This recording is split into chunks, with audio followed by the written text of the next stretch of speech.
Good evening guys. Gawa po tayo ng Hibiscus mushroom. Isa po siyang probiotic, good bacteria. Ito pong content natin ngayon. Papakita ko sa inyo kung paano mag-prepare. Ito po 1 teaspoon Hibiscus. Bibilangin natin to kung ilang teaspoon to. Saka tumbasan natin ng muscovado. 2,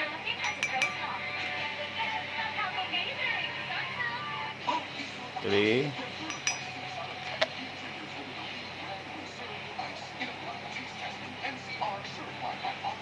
4,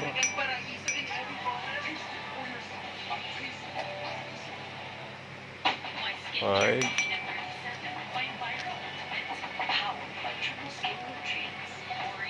6,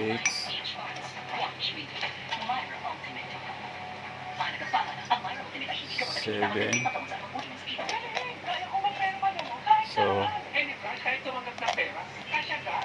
So 8 of Hibiscus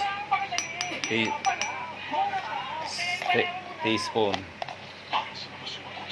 Tablespoon pala. Tablespoon to, no, di ba? There. Tablespoon to.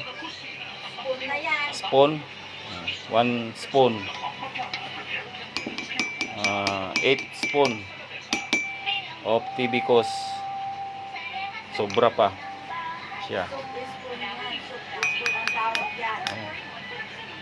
Pero spoon din ito, 1 tablespoon to rin.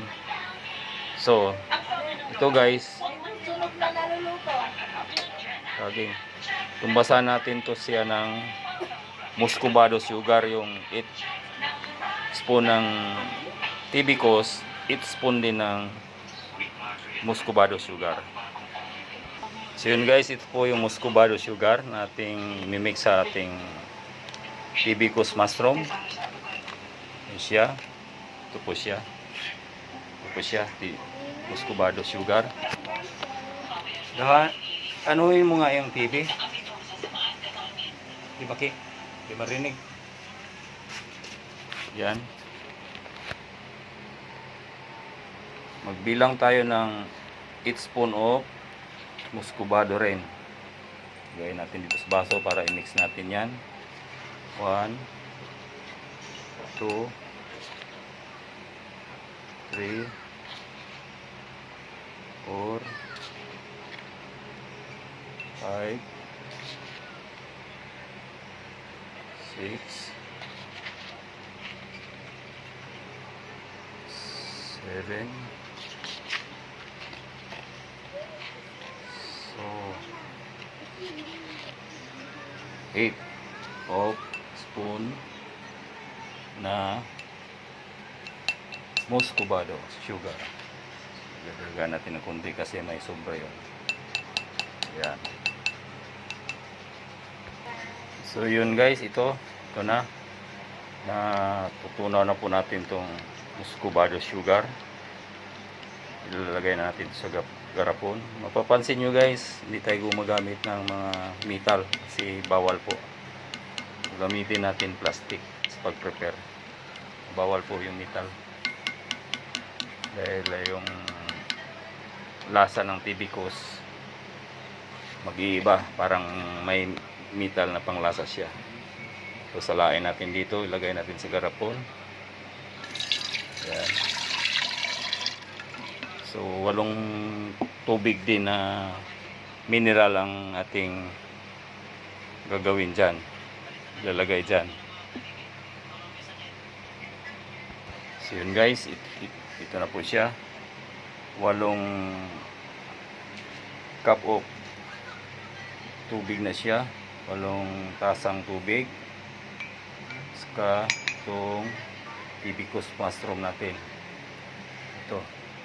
8 kutsarang Hibiscus mushroom. Lagay natin dyan. Mix natin siya.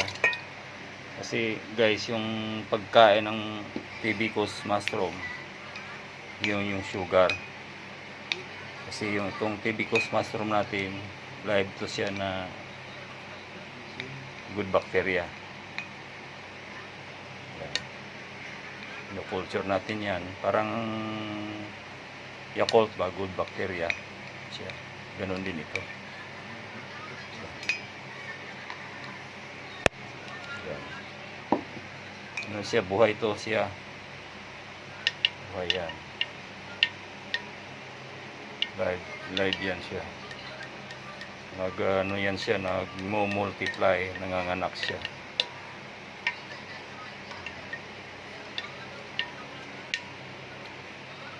Yan.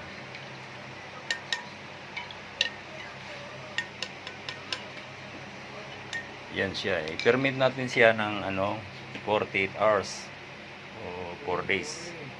Saka natin i-harvest siya. Yan.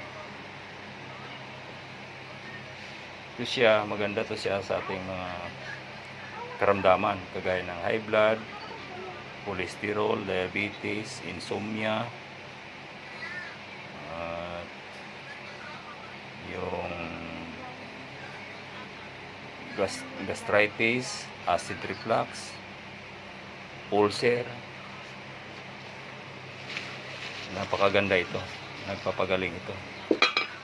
At dito yung iniinom ko, minimintin ko. Ito siya.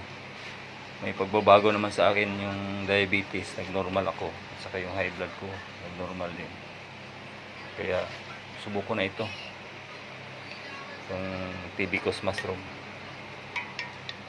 Nabili ko to siya lang, 3 kutsara lang. Nag-multiply siya. Dami ko nang nabigyan ito. Mga kaibigan ko, binibigay ko lang. Kaya guys, kung sino may gusto sa inyo nito, pwede nyo kong kontakin. Yan. Sino man itong napapanood sa inyo, please lang, heart lang po, share, saka comments. Yun lang guys. At sa susunod na video, paano mag-harvest natin.